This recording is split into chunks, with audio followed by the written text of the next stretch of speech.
Hello, viewers. Welcome to the tour of the Outpost Zimonja settlement.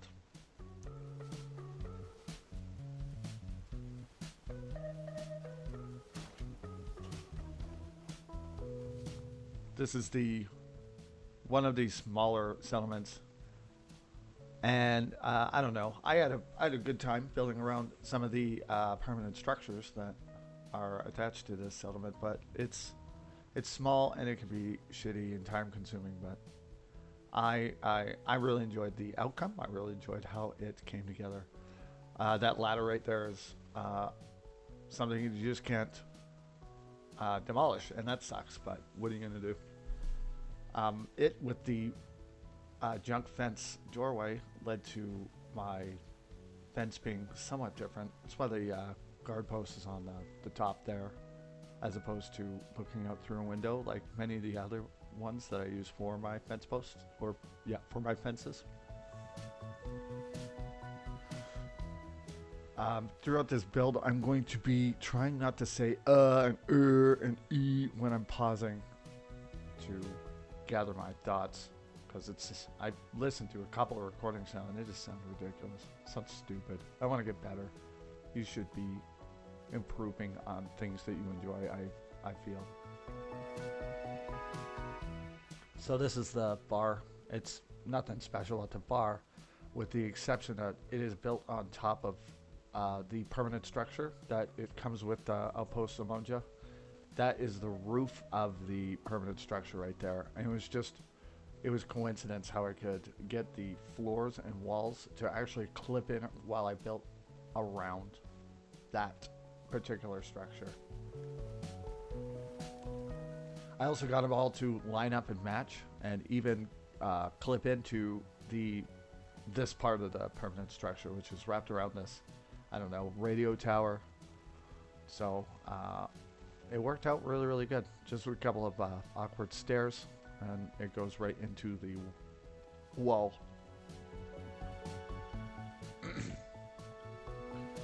So I finally finished the main story with the Brotherhood of Steel. That's what this playthrough is. This settlement is a farm devoted to crops for the Brotherhood of Steel kind of theme. I mean, I got some flags, and that first living quarter that we went through has almost a civilian trying to mimic military barrack style look maybe to it. I don't know. I'm open to suggestions, of course, for the, I don't know, 2 viewers that I have. Speaking of which, I have 2 friends and 1 subscriber. So whichever one of you fuckers isn't helping me out, come on, let's get it together here. All right. So as we walk off the second stretch of wall here, you'll notice that I've tried to, again, it's really small, fucking settlement. So I've been throwing up plants everywhere. Mute fruit trees and potato plants, and I wanted to give it a kind of a random feel to it. There's carrots kicking about all over the place as well. There's the generator, one of the 3 generators. This is one of the only outposts I didn't have a windmill in. And this character she's pretty and likable, but she's stupid. So not smart enough to make the generator game with the Wasteland Workshop downloadable content, unfortunately, but that's okay. I think it gives my settlements more of a Wasteland feel to them.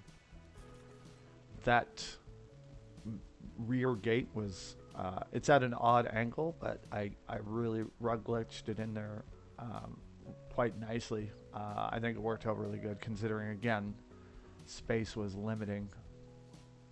I got a Let's Build for Tapping Boathouse, which I'm recording in parts so that I can show whoever watches the different ways I throw up my structures and how I decorate them. I mean, they're pretty basic, but I'm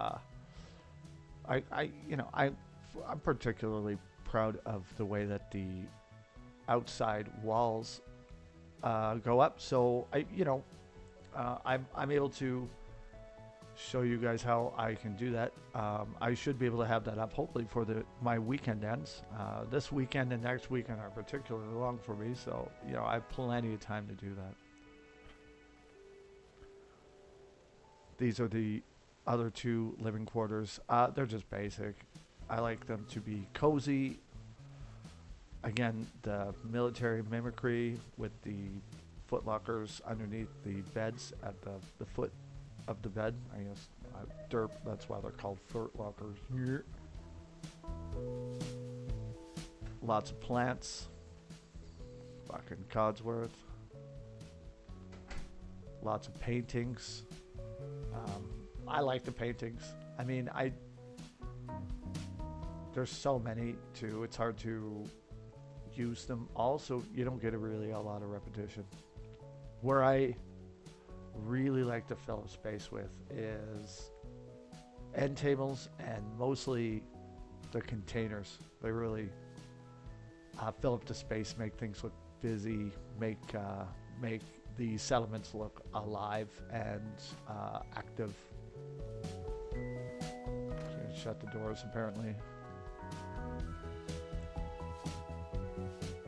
I like my buildings to have alleyways, walkways, and most importantly, I like them to be dynamic. So I'm going to go through this part. This is the lower part of the building that's built around the prefab that was left here.